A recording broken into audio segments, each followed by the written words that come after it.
My name is Mara Ellison, I'm 30 years old, and this is the story of how my parents tried to destroy my life, and how the daughter they forced me to give away came back to save it. But to understand everything, we need to go back, far before that night. Before I go any further, if this story is already hitting you in the chest, take a second to like and subscribe. And drop your location and local time in the comments below. I genuinely love seeing where in the world you're listening from right now. This story begins in Chicago, Illinois, December 2024. Winter had completely taken over the city. Not in a dramatic way, but in a slow, heavy silence that settled into everything. Snow drifted down over Lake Michigan like the world was being rewritten in soft white layers.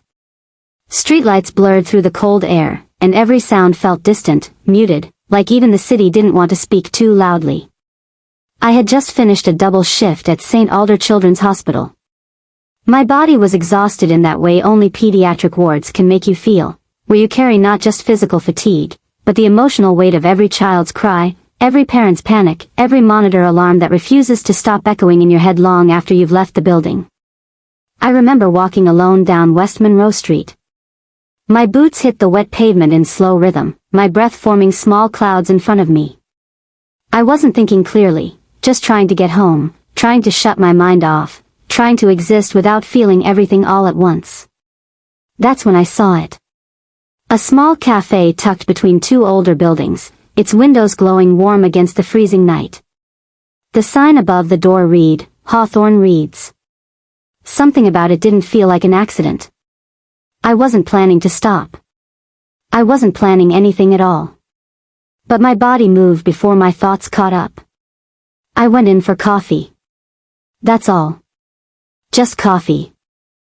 The warmth inside hit me instantly, the smell of roasted beans, soft lighting, quiet murmurs of people trying to escape the cold outside. It felt like stepping into another version of the world where everything was slightly softer. And that's where I saw him. He was sitting by the window, a sketchbook open in front of him. His coffee had gone untouched, cooling beside him, but he didn't seem to notice. He was drawing slowly, deliberately, like every line mattered more than time itself. He didn't look up at first. When he finally did, it felt like he had already been expecting me. And then he said something so simple, so unexpected, that it caught me completely off guard. You look like someone who forgot to breathe today. It should have been strange. Maybe even intrusive. But instead, I laughed. A real laugh. The kind I hadn't heard from myself in a long time. And somehow, without knowing it yet, that laugh became the first crack in everything I thought was stable. Because that was the moment I met Ethan Cole. And nothing in my life stayed the same after that night. After that night at Hawthorne Reads, I told myself it was nothing. A random conversation. A stranger with an unusual comment. A brief moment of human connection in an otherwise exhausting week. But life has a strange way of repeating the things it wants you to notice. Over the next few weeks in Chicago, I kept seeing Ethan Cole again and again in the same cafe. At first, I tried to convince myself it was coincidence. Chicago is a big city, after all. People cross paths without meaning to. But the pattern became too consistent to ignore. He was always there before I arrived or already settled when I walked in. Always near the window. Always with that same sketchbook. Always drawing. Never scrolling on his phone like everyone else. It was as if he didn't just sit in spaces, he studied them. Ethan worked as an architect. He told me that during one of our early conversations. When I finally gave in and sat across from him instead of pretending I didn't notice him. He spoke about buildings differently than anyone I had ever met. Not as structures made of steel and glass, but as living environments. He said spaces could hold memory. Emotion. Even silence. That people didn't just live inside buildings, they were shaped by them. I didn't know why I remembered that detail so clearly later. At the time, I just listened. Mostly because listening to him felt easier than thinking about anything else in my own life. And I didn't realize then how rare that feeling had become for me.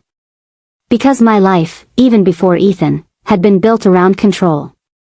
Around survival. Around keeping certain parts of myself locked away so tightly that even I rarely opened them. There were things I never talked about. Not with coworkers. Not with friends. Not even in therapy, where I usually stopped just before the truth became too sharp to say out loud. But Ethan didn't ask for my history like he was collecting information. He didn't push. He didn't analyze me. He just showed up. Sometimes he would notice I was coming off a night shift and quietly place an extra coffee on the table before I even sat down. The way he remembered my order without asking felt unsettling at first. Then comforting. Then dangerous. Because being seen too clearly is its own kind of exposure. One night, I remember walking with him along the Chicago River Walk. It was late, around 2 or 3 a.m.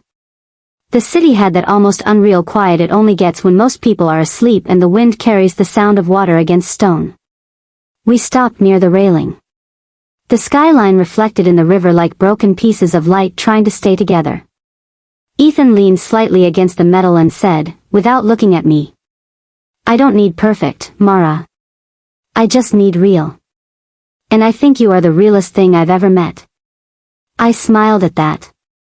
It sounded like something people say when they don't know the full truth about you yet. But inside me, something tightened. Because real is a word that sounds safe until you understand what it demands. Truth. Exposure. And I had spent most of my life surviving by avoiding both. Still, I didn't walk away from him. That was the beginning of the problem. By June 2025, Ethan wasn't just someone I kept running into. He had become a constant presence in my life, almost without me noticing when that shift happened. He waited outside my hospital after long shifts, always holding coffee like he had timed the exact moment I would need it. We started walking together more often. Talking more freely. Sharing silences that didn't feel uncomfortable anymore. And slowly, without permission, he started becoming part of my routine. Part of my calm. Part of something I didn't yet know I was relying on. But even in those quieter moments, there was always a part of me that stayed guarded. Because no matter how gentle something feels, it doesn't erase what you've learned from the past. And my past was still there. Locked away. Waiting. By the time summer reached its peak in Chicago, my life had developed a rhythm I didn't fully notice I was depending on. Work. Exhaustion. Ethan. Sleep. Repeat. St. Alder Children's Hospital never really changed its atmosphere, no matter the season outside. Inside, it was always the same kind of controlled chaos, soft cries from rooms down the hallway, rushed footsteps, the steady beeping of machines that measured life in numbers I had learned to interpret faster than emotions. I was good at my job. Maybe too good. Because somewhere along the way, I had learned how to separate feeling from function. But Ethan made that harder. He didn't interrupt my life. He blended into it so naturally that I stopped noticing where my routines ended and where he began. Sometimes he would appear outside the hospital late at night, standing under the dim streetlights with 2 coffees. He never asked if I wanted one anymore. He just brought it. Like it was already understood. We would walk without direction afterward. Not because we were going anywhere, but because stopping felt heavier than moving. There were nights when I talked more than I meant to. Small things at first. Exhaustion. Difficult shifts. Strange moments from the hospital that stuck in my mind longer than they should have. Ethan never rushed my words. He listened in a way that made silence feel safe instead of empty. And still, I noticed something I didn't say out loud. The more time I spent with him, the more I became aware of how carefully I was still holding parts of myself back. There were questions he never asked me. And I was grateful for that. Because questions lead somewhere. And I wasn't ready to go anywhere. One night in July, we were standing near the Chicago River again. The air was warm, but not uncomfortable. The kind of summer night where the city feels softer, like it's letting its guard down for a few hours. The water reflected the skyline in shifting fragments of light. Boats passed slowly in the distance, leaving ripples that broke the reflection apart and then slowly stitched it back together again. Ethan spoke without turning to me. "I don't need perfect, Mara. I just need real. And I think you are the realest thing I've ever met." I remember that moment clearly, not because it was dramatic, but because it wasn't. There were no grand gestures. No sudden realization.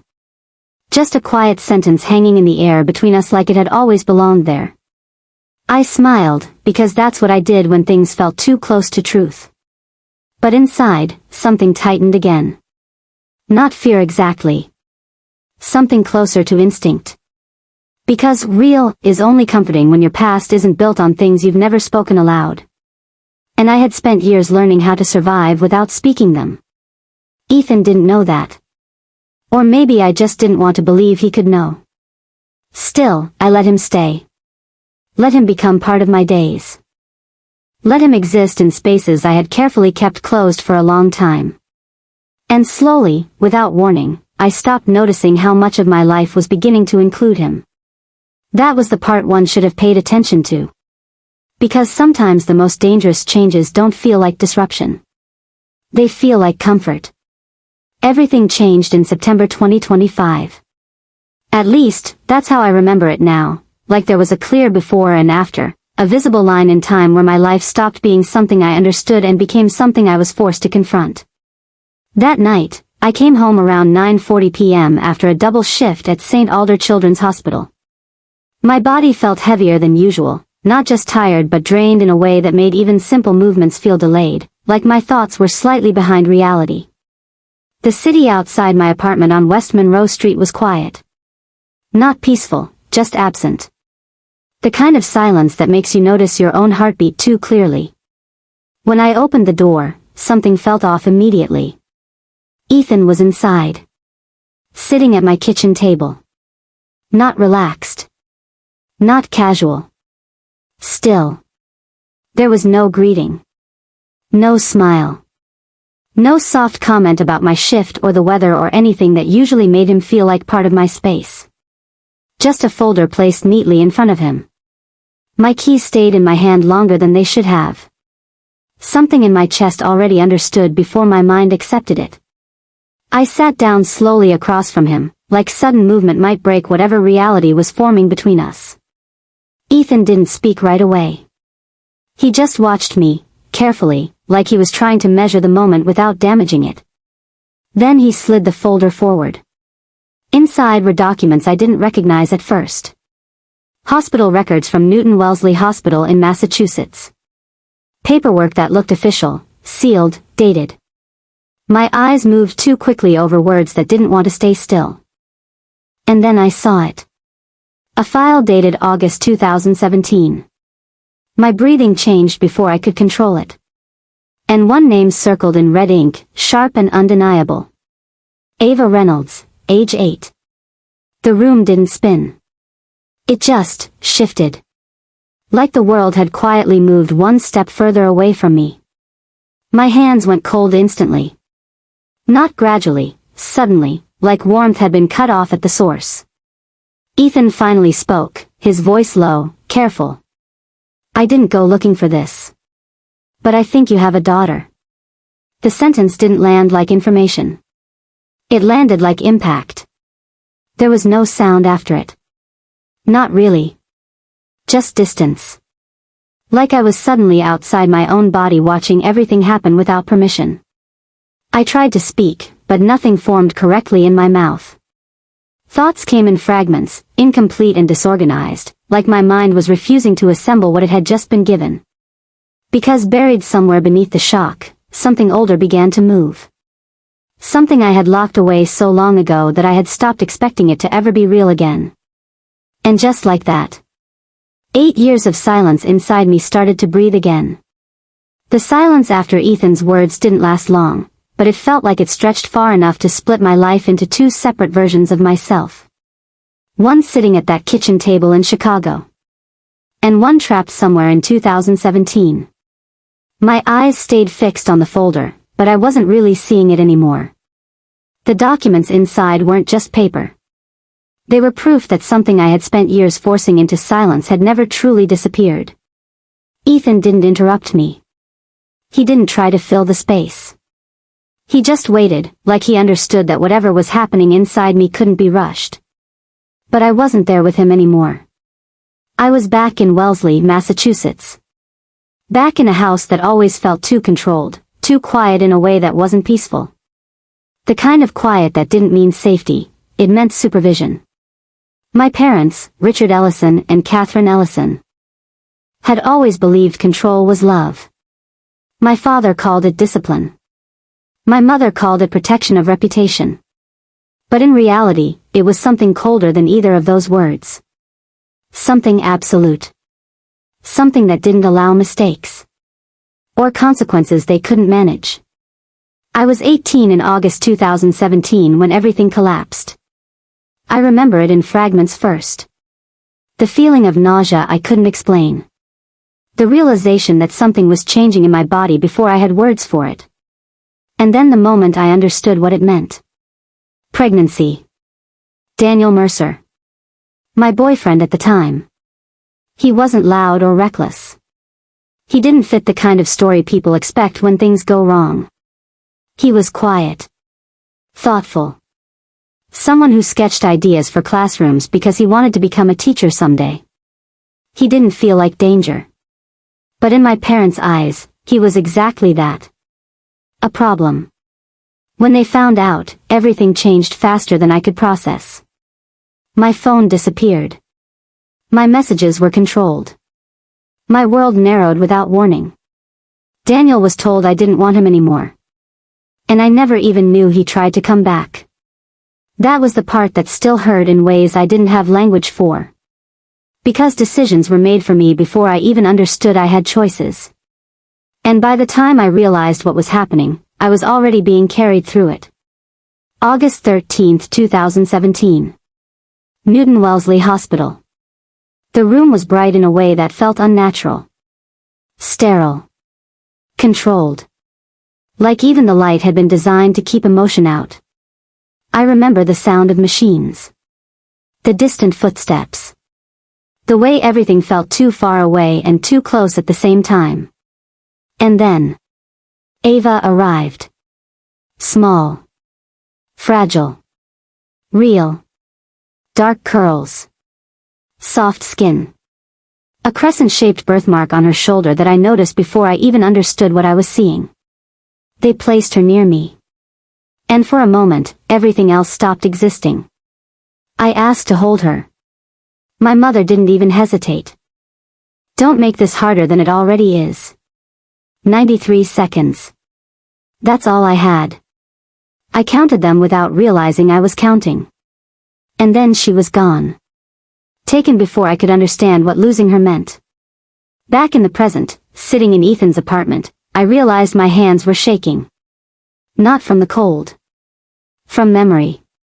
Ethan finally spoke again, but softly. We found her, Mara. And that sentence didn't feel like discovery. It felt like consequence finally catching up. After Ethan said, we found her, Mara, I didn't respond immediately. Not because I didn't hear him. But because my body didn't know what to do with the information. The word her didn't feel real. It didn't attach to anything I could understand in the present moment. It floated somewhere between memory and imagination, refusing to settle into something tangible.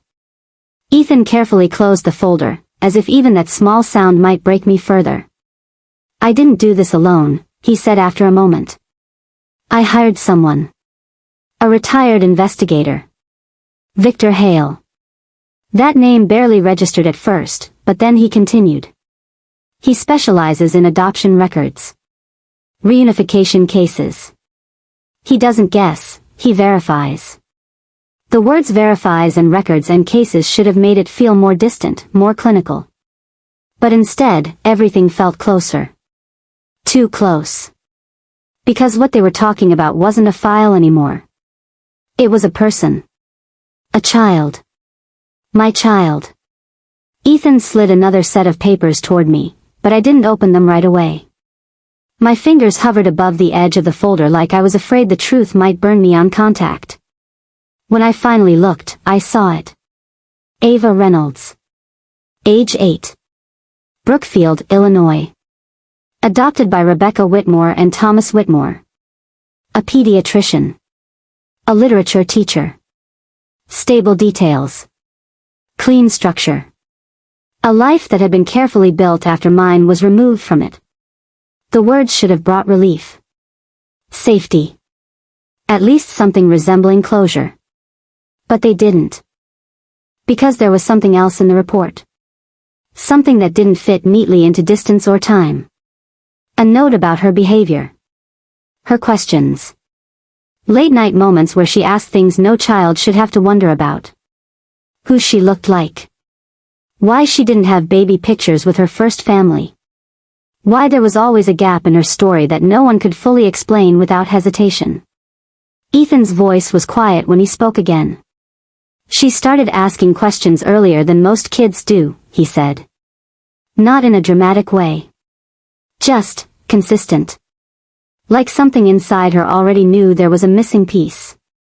I didn't realize I had leaned forward until I felt the edge of the table pressing into my palms. Because part of me understood that feeling too well. The feeling of a missing piece you can't name. He continued. And then something unexpected happened. I looked up slightly. A school DNA ancestry project, Ethan said. They ran it as part of an educational assignment. Nothing unusual. But her results matched someone in my biological line. He paused. Me. That single word didn't make sense at first. Then it did. Slowly. Uncomfortably. Which means, he added carefully, I am her father. The room didn't react. But something inside me did.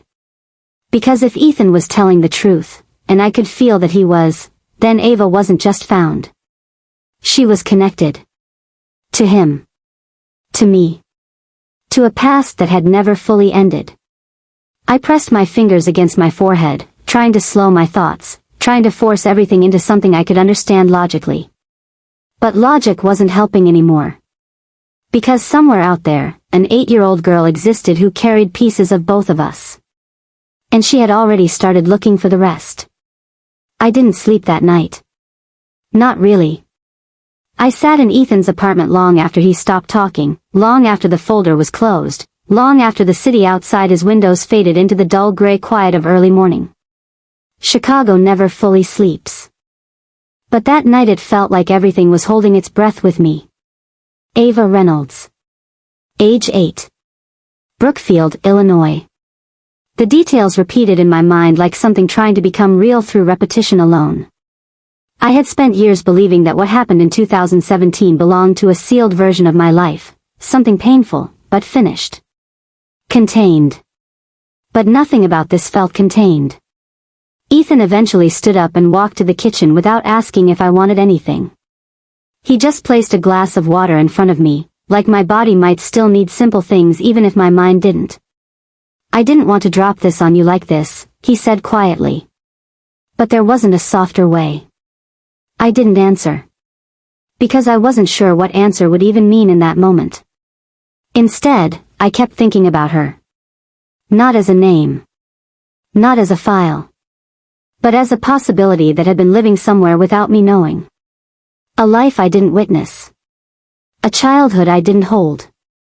A daughter who grew up without my voice in it.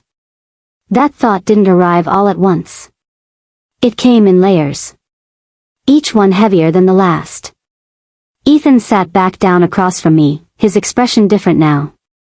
Not distant, not clinical, just careful. Like he was watching someone stand near the edge of something too deep to name. There's more, he said finally. I looked up immediately. He hesitated, then continued. Victor Hale didn't just locate her. He tracked patterns. Her questions. Her behavior over time. I didn't like where this was going, even before he finished the sentence. She's been drawing, he said.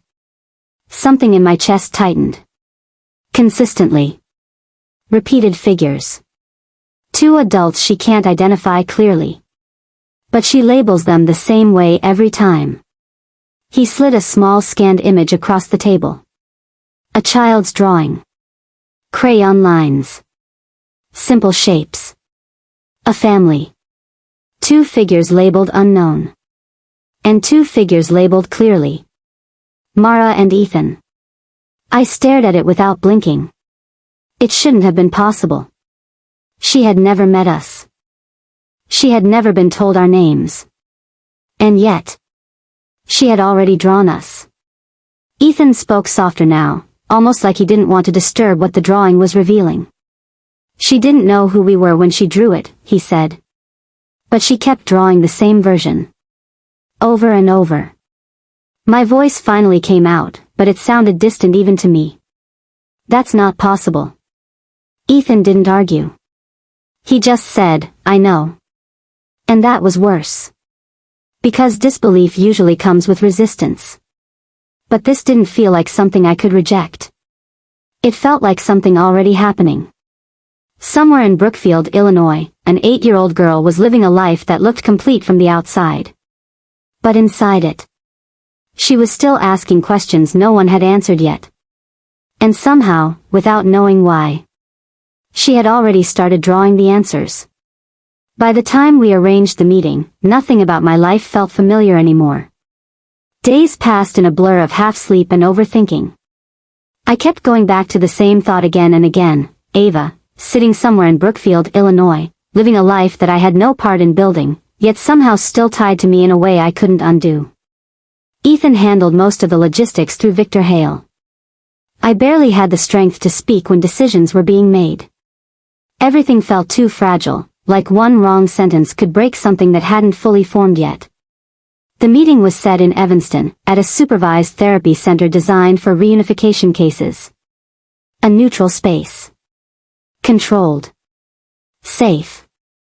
That word, safe, felt complicated now. Because nothing about this situation felt simple enough to be called safe. The morning of the meeting, I stood in front of the mirror for a long time without really seeing myself. I kept wondering what kind of person shows up to meet a child she hasn't seen since birth. What kind of version of herself would that child expect? But there was no answer for that. There was only showing up. When we arrived, the building was quiet. In that intentional way, soft lighting, muted colors, furniture arranged to reduce tension. Even the air felt measured. Ethan walked beside me without speaking much. I think he understood that whatever I was holding inside didn't need conversation, it needed space. Victor was already there. He gave a small nod, professional but not distant. They're inside, he said simply. I stopped at the door. For a second, my body refused to move forward. Because this wasn't just a meeting. It was the moment everything I had buried either collapsed or came back into form. Ethan looked at me gently. You don't have to be anything except present, he said. That was all. No expectations. No instructions. Just presence. I exhaled once and stepped inside. The room was small, softly lit, arranged with 2 chairs and a low table between them. And then I saw her. Ava. She was smaller than I imagined. Not fragile, but careful. Like someone who had learned early how to observe before reacting. Dark curls framed her face. Her eyes moved quickly, scanning everything, taking in details the way children do when they're trying to understand safety before deciding where to place their trust. She looked at Ethan first. Then at me. And for a moment, she didn't speak. Neither did we. The silence wasn't uncomfortable. It was suspended.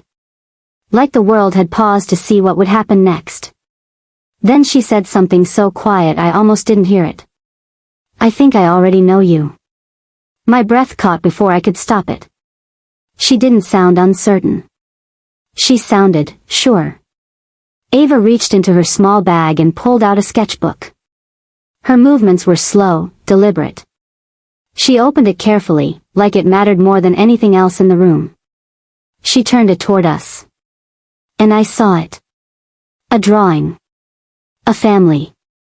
2 figures labeled unknown. And 2 figures labeled clearly. Mara and Ethan. My hands went numb instantly. Ethan stepped slightly closer, his voice breaking just a little. She remembered us before she ever met. Us, he said. Ava watched us carefully, her expression calm in a way that didn't match her age. Like she had been waiting for this moment longer than she could explain. And in that quiet room, with a child who shouldn't have known our names but did, I realized something I couldn't yet understand. This wasn't the beginning of finding her. It was the continuation of something that had never actually stopped. After that meeting in Evanston, nothing returned to normal, not because something loud happened, but because something irreversible had quietly shifted into place. Ava didn't leave the room the same way she entered it. Neither did I. There was no dramatic ending to that first meeting. No resolution. No clear decision about what came next. Just a slow, uncertain continuation, as if life itself didn't know how to proceed after acknowledging something it had ignored for too long. She stayed seated for a while after showing us the drawing, her fingers resting lightly on the edges of her sketchbook like it was the only thing anchoring her in the moment. Ethan spoke softly to her, asking small questions, careful not to overwhelm her. I mostly listened. I didn't know how to speak to her yet. Every time I tried to form words, they felt too heavy or too late. When the session ended, Ava didn't hesitate. She stood up, looked at both of us again, and gave a small nod, not a goodbye, not a closure. Something in between. Like she was confirming that we existed outside the drawing now. Outside her imagination. Outside uncertainty. And then she left with Rebecca and Thomas Whitmore, her adoptive parents, who had been sitting quietly through the entire process, observing, protecting, processing what they were witnessing without interrupting it. For hours afterward, I couldn't stop thinking about the way she looked at us. Not confused. Not afraid. Recognizing. Ethan didn't push me to talk. He never did. Instead, he walked me out of the center and drove me home in silence. The city out. Side felt unchanged, but I wasn't. Something had started inside me that didn't have a name yet. Over the following weeks, everything became quieter, but not calmer. Ava began to adjust to the idea of us being part of her reality in a structured way. Supervised visits continued. Short meetings. Carefully monitored conversations. Slow introductions to something that didn't yet feel like a family but also wasn't a stranger anymore. She asked questions in fragments. Not always direct. Sometimes about hospitals. Sometimes about childhood memories she didn't fully understand. Sometimes about why people leave without explanation. And every question felt like it was aimed at a gap that had existed long before she ever knew our names. But while we were trying to build something fragile and careful, something else was happening in the background. Something neither Ethan nor I fully noticed at first. Distance creates visibility. And visibility attracts attention. It started subtly. A feeling of being observed. Ethan mentioned it first, someone standing too long outside the cafe we used to meet at. A car that seemed to pass too often near my apartment building. Small things that could have been coincidences if they hadn't repeated just enough to form a pattern. At first, I dismissed it as stress. But Ethan didn't. He became quieter in a different way after that, less relaxed, more alert. Victor Hale started increasing his checks, reviewing records again, confirming timelines, tightening gaps. And then came the moment everything shifted again. In February 2026, my mother saw Ethan. With Ava. In Brookfield. A simple sighting. A child who looked too familiar. A situation that should never have been visible to her. But it was enough. Because my parents didn't need full information to react. They only needed confirmation that something they could not control was forming without them. And that was the moment they decided this could not continue quietly. Not anymore. The first time I felt. It wasn't when my mother made a call. It was the change in energy, like something invisible had tightened around my life, quietly at first, then with intention. Ethan noticed it before I fully admitted it to myself. He became more cautious in how we moved through the city. No longer staying too long in one place. No longer taking the same routes twice. Victor Hale started reviewing everything again, records, sightings, timelines, like he was trying to predict a storm that was already forming. But no amount of preparation fully removes the impact when it arrives. The message came indirectly at first. A delay in one of Ava's scheduled supervised visits. Then another. Small administrative adjustments that didn't seem important individually, but together felt like resistance building pressure under the surface. And then came the day I didn't expect. Late June 2026. I had just finished a shift at St. Alder Children's Hospital when I stepped outside and saw him. My father. Richard Ellison. Standing near the edge of the hospital parking lot like he had always belonged there. Too still. Too controlled. The same posture I remembered from childhood, the kind that didn't allow space for uncertainty. For a moment, I couldn't move. Not because I was afraid of him standing there, but because part of my brain still associated his presence with authority over my life. He didn't rush toward me. He didn't need to. "You're making a mistake," he said. His voice wasn't loud. It didn't have to be. I felt something old rise in my chest, something I had spent years suppressing just to function. I took a step forward anyway. "No," I said quietly. "You already made it for me." That line hung between us longer than anything else. For the first time in my life, he didn't immediately respond. He just looked at me. Not as someone to correct. Not as someone to control. But as something he couldn't fully place anymore. Then he spoke again, slower this time. "You don't understand what this will do to you." I almost laughed, not because it was funny, but because it was familiar. Because that had always been their language. Fear disguised as protection. Control disguised as care. I looked at him directly. "I understand enough," I said. And for a moment, something shifted in his expression, just briefly. Like he was realizing that the version of me he once shaped wasn't standing in front of him anymore. I didn't wait for him to continue. I walked away. But that encounter didn't end there. Because distance doesn't erase intent. Over the following days, things escalated in ways I could feel but not always prove. Legal pressure began appearing in subtle forms. Questions raised about visitation arrangements. Concerns framed carefully enough to sound reasonable, but pointed enough to slow everything down. Ethan became more protective without saying the word. Victor Hale confirmed what we were both starting to understand.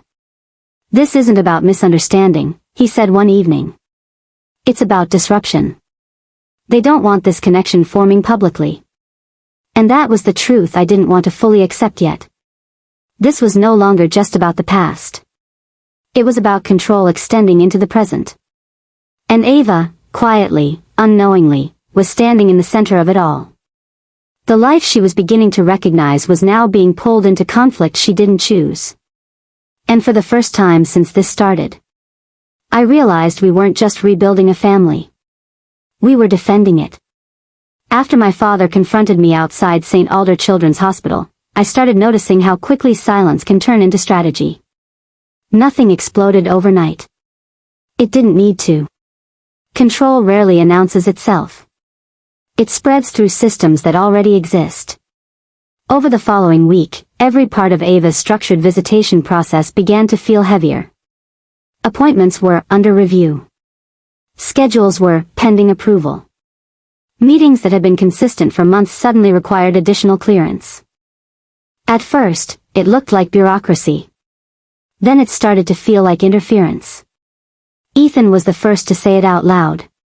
"They're using process to slow us down," he said one evening in his apartment, standing near the window, watching the street below like he expected something to move that shouldn't. Victor Hale had stopped treating it like coincidence entirely. He called it what it was.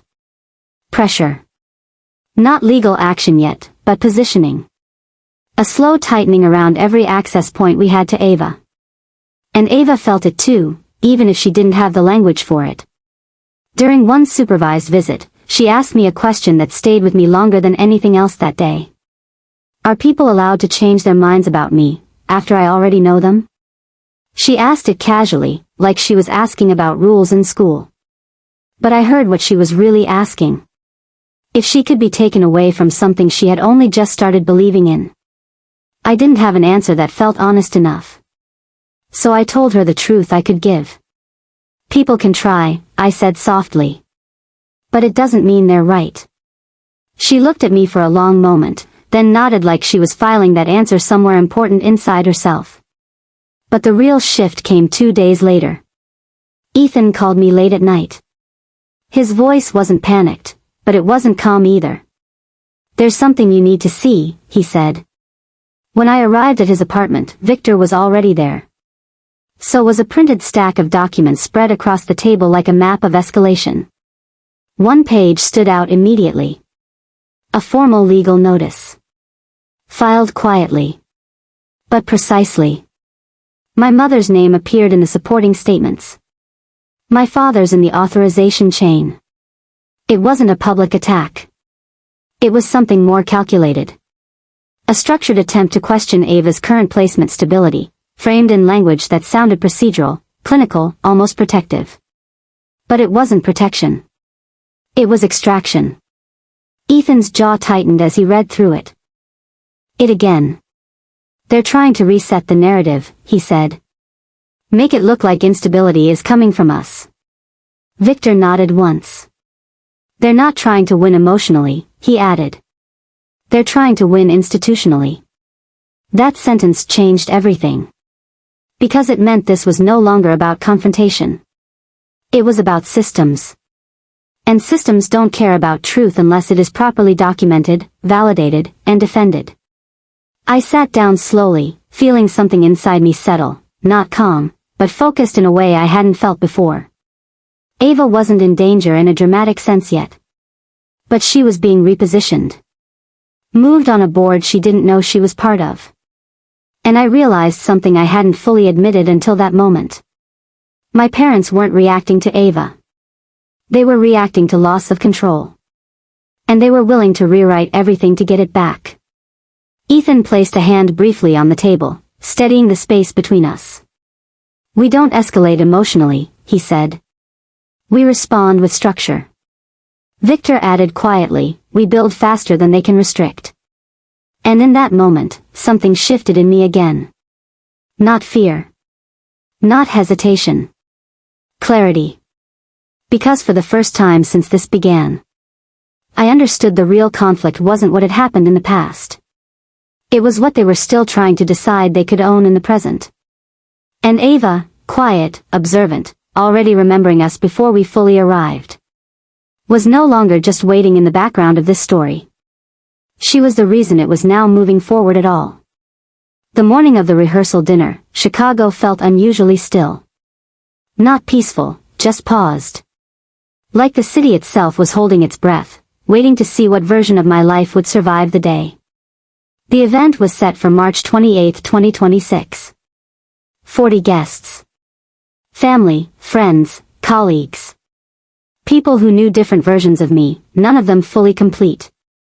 On the surface, it was supposed to be simple, a celebration before a wedding, a gathering of families.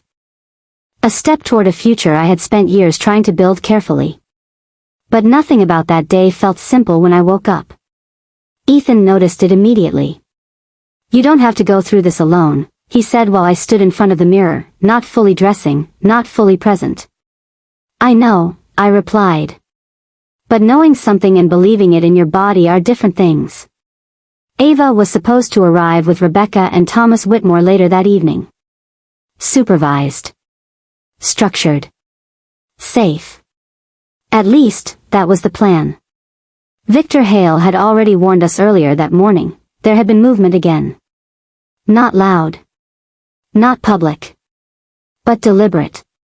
Papers had been circulated. Conversations had been held. Pressure applied where it mattered most. My parents were not arriving to attend a dinner. They were arriving to reclaim a narrative. The venue was arranged beautifully, soft lighting, long tables, quiet music in the background. Guests spoke in low tones, unaware that something beneath the surface was already breaking. Ethan stayed close to me without hovering. Always just near enough to remind me I wasn't standing alone. Then my parents arrived. Late. As if timing itself was part of their control. My father, Richard Ellison, walked in first. My mother, Catherine Ellison, just behind him. Their expressions were composed, rehearsed, like they had already decided how this night would be remembered. And for a moment, I understood something painfully clear. They weren't here to ask questions. They were here to deliver a version of truth they believed would survive louder than mine. Dinner had barely begun when my father stood. The room shifted instantly. He didn't raise his voice. He didn't need to. She abandoned her child, he said. She is not who you think she is. Silence hit the room like impact. Some guests froze. Others looked at me. A few didn't know where to look at all. I felt something tighten inside my chest, not panic, not shock. Recognition. Because this was what they had always done. Rewrite me in public. Control the story before I could speak inside it. Then Ethan stood. Calm. Steady. Unshaken. And for the first time that night, the air changed direction. I already know everything, he said. A pause. Then he added. Because I'm her father. That statement didn't land like explanation. It landed like collapse. Confusion spread instantly through the room, but before it could settle into anything stable. The doors opened. Ava walked in. Small. Certain. Holding Rebecca Whitmore's hand. She stopped at the center of the room. And said, clearly. I wanted to see if you were real. My mother reacted instantly. This child does not belong here, she said sharply. But Ava didn't flinch. She looked at her directly and asked, quietly but firmly. Are you the woman who didn't let my first mom keep me? No anger. Just truth. And that truth didn't need volume. It needed only presence. Something in the room shifted. Guests spoke up. Voices that had been silent moments before began to surface. People who had known pieces of my life started saying them out loud. Not as rumors. As facts. And slowly, the version my parents had tried to construct began to fracture in real time. My mother's expression changed, not into regret. Into loss of control. This isn't over, she whispered as she turned to leave. I looked at her one last time. And for the first time in my life, I didn't feel small in front of her. No, I said quietly. It already is. After that night, nothing returned to what it was before. Not my family. Not my past. Not my understanding of what I had survived. In the months that followed, the pressure faded. Not because everything was forgotten, but because everything had been seen. Ava continued to grow between worlds that no longer had to compete.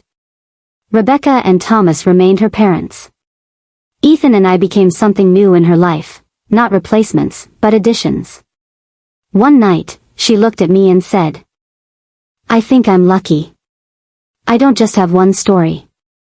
I have many. And I finally understood what she meant. She wasn't broken by what was taken from her. She was shaped by what returned. And me? I stopped being the version of myself they tried to define. Because some truths don't destroy you when they're revealed. They finally let you become whole.